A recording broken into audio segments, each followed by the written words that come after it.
Bonjour les amis, c'est Christian et bienvenue sur Salarié Affranchi. Je suis aujourd'hui avec un de mes amis, un de mes followers, Frido. Il a investi dans les crypto-monnaies, ça fait environ, vous avez dit 2 ans, et il a eu la malveillance de se faire arnaquer comme plusieurs ici au Cameroun.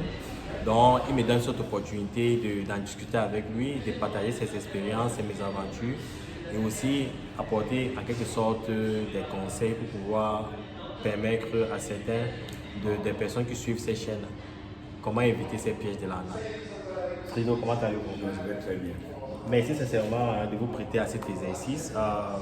Comme je vous ai dit, le but de Salarié Affranchi, c'est d'informer, d'éduquer et de s'assurer que les phénomènes d'arnaque comme l'IEP-LIMAL et autres ne puissent plus marcher dans un environnement, dans l'environnement de l'Afrique francophone. Okay?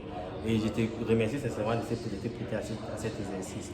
Quand on discutait tout à l'heure, tu m'as mentionné que tu as investi beaucoup de millions dans certains projets qui n'ont pas marché. Est-ce que tu peux un peu élaborer dans ce sens? Oui, merci déjà et merci pour ce que Salarié Affranchi fait déjà pour le Cameroun et pour l'Afrique.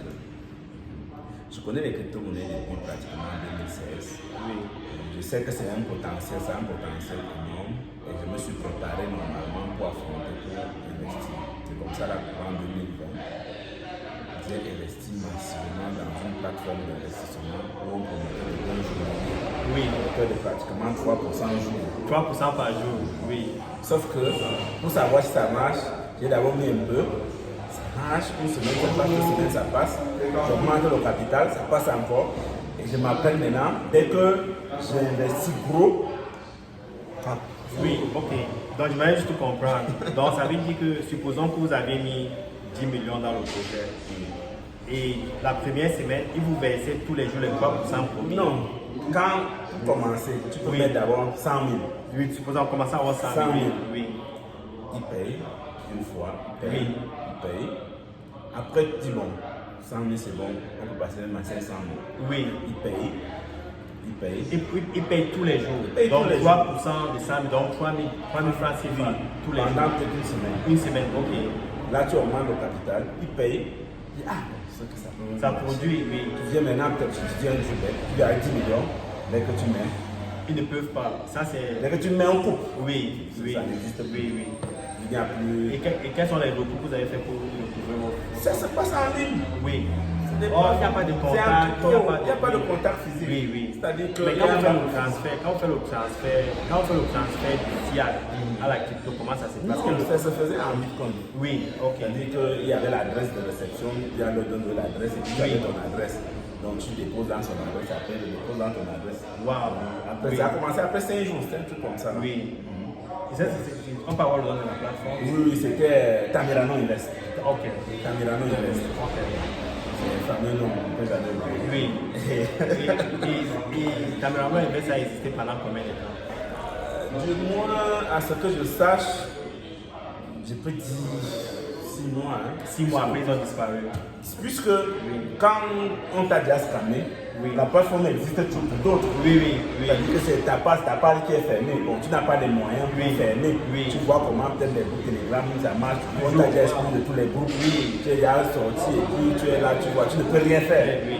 Et le groupe existe toujours? Non, ils ont fermé. Le site a été fermé. Et en plus de ça, il y a d'autres où on parle des signaux de trading. Où ça vient comme un MLM. On dit que bon, voilà, on te donne, tu vas trader ceci, cela.